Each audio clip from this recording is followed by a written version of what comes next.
Whew. I'm a couple minutes late today. I couldn't remember where we were.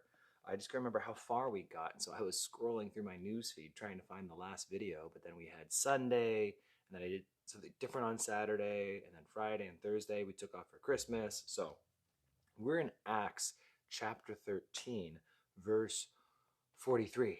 Whew. Okay. Now, when the congregation had broken up, many of the Jews and devout proselytes followed Paul and Barnabas, who, speaking to them, persuaded them to continue in the grace of God. Hey, and good morning, everybody who's logging in. Good to see you guys. And on the next Sabbath, almost the whole city came together to hear the word of God. Well, that's kind of cool. So, I've said it once, I'll say it twice, I'll say it again right now, that one of the greatest influences and evangelistic tools is born again believers being excited about their faith, being excited about God, right? Like when you guys are excited about Jesus, it gets other people excited. There could be a movie in the theaters that you have no interest in going and seeing. And yet, when all your friends start talking about it, like, dude, that was the best movie since whenever, and everyone just starts talking about how amazing it was, maybe even if you had no interest, all of a sudden it's like, that might be worth going and checking out. Everyone seems to love it. Sad that that's not always the case with the church and with Christ. That we're just excited and talking about how awesome he is and how everything's just so amazing. And what happened here was a bunch of the Jews, a bunch of the devout proselytes, the Gentiles, all these people, they were excited to hear the gospel. And so obviously they went home and they were talking about last Saturday's sermon. It was Sabbath, right? And man, Saturdays, you hear that guy teach? Man, he just made the scriptures come alive. It was so exciting. And they shared with everyone else. Kind of like when you click the share button on a Facebook video. I mean, that's the idea, is that it was something was valuable enough. It was impactful enough. They found it inspiring enough to click share. I mean, that's the idea, that when we look at what we share on Facebook, what we share, at the dinner table, it has to be something that we find valuable enough to share. And so here, these guys are sharing. They go home and they tell everyone about the amazing teaching that they were hearing and how this stuff's like, wow, like no one's ever opened the scriptures like this Paul and this Barnabas guy. I mean, these guys seem to know the word of God. And they're telling everyone. And so it says, on the next Sabbath, almost the whole city came together to hear the word of God.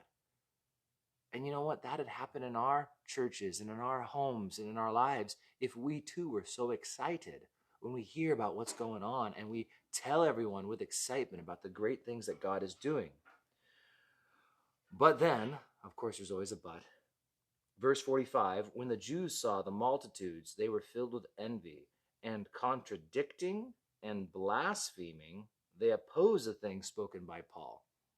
And you notice it says they're contradicting, right? And that's typically the case, is that people might not like what's going on in your life because all of a sudden, they're Christians, but you're like being a different kind of Christian. You're being radical. You're being weird. You're not shutting up, and so they're going to start talking about why, like, you're not a normal Christian. You're something else. You're an extremist. But you're going to find that they're going to be contradicting and blaspheming as people try and justify their own beliefs in response to zealous born-again believers excited about Jesus.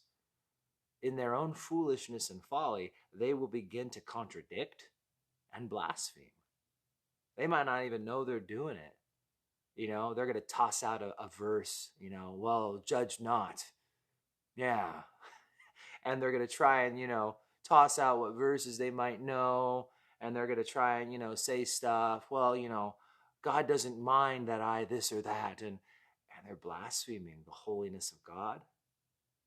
They're going to contradict the word of God. But that's what's going to happen. You know, Jesus says if they hate him, if they hate the master, how much more the servants?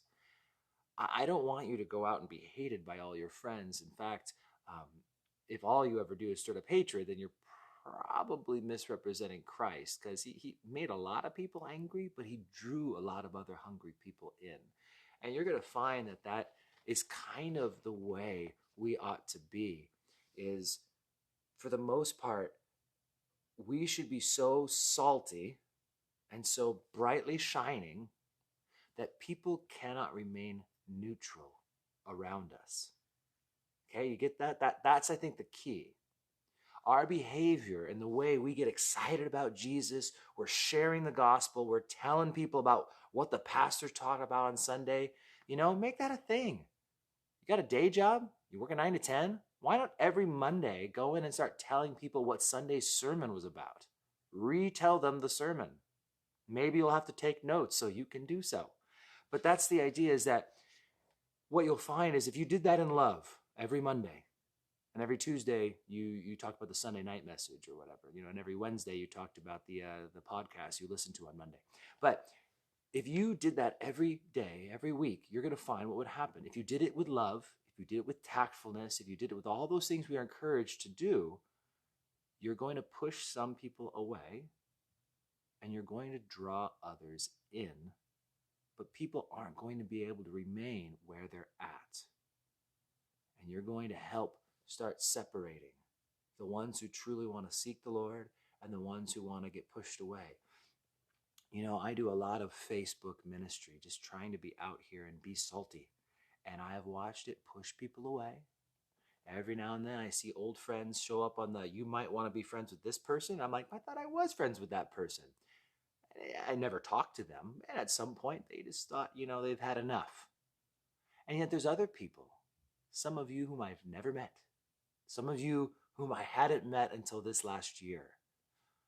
But by being on Facebook, and I'm a pastor, and I'm called to be a teacher, so maybe I've got a little more ammo and tools, my tool sack. But whatever. Christians, we're supposed to be ready to give people these responses, but you'll find that some people over time they got drawn in because they saw the truth, they saw Christians trying to walk their walk authentically, and they were drawn in, and others got pushed away, and that's what happens here.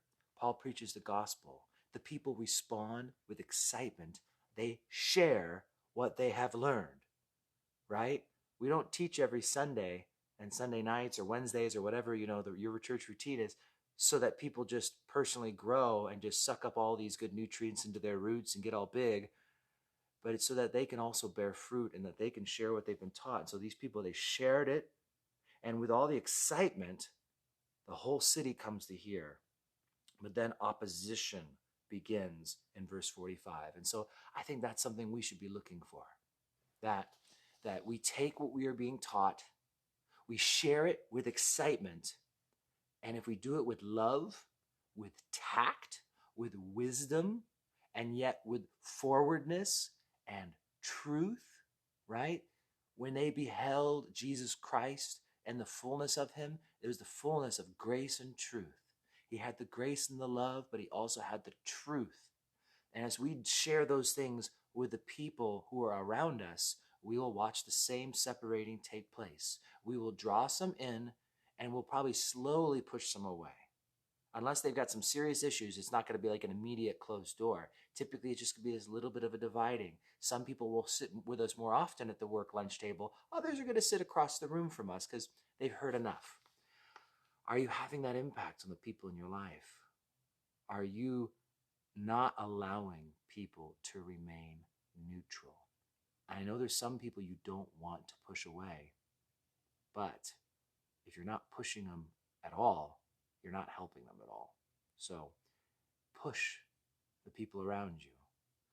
Hopefully some of those gentle nudges will make them come close. And hopefully others, maybe they'll end up where they need to be. But that's the point. We should be salt and light to the point where we are creating a difference in the people around us. So that's all I've got for you guys today. Hi to everyone. Thanks for joining me. And hey, God bless you guys. So go be salt and light. Go share whatever your pastor, if you're not from my church, right? You share what he taught on Sunday and you share it out at work today. if you go to work today and watch and see who's coming back for more and maybe who's just going to separate themselves. God bless you guys. Have an amazing Monday, an amazing week, and I will see you guys tomorrow morning. Adios.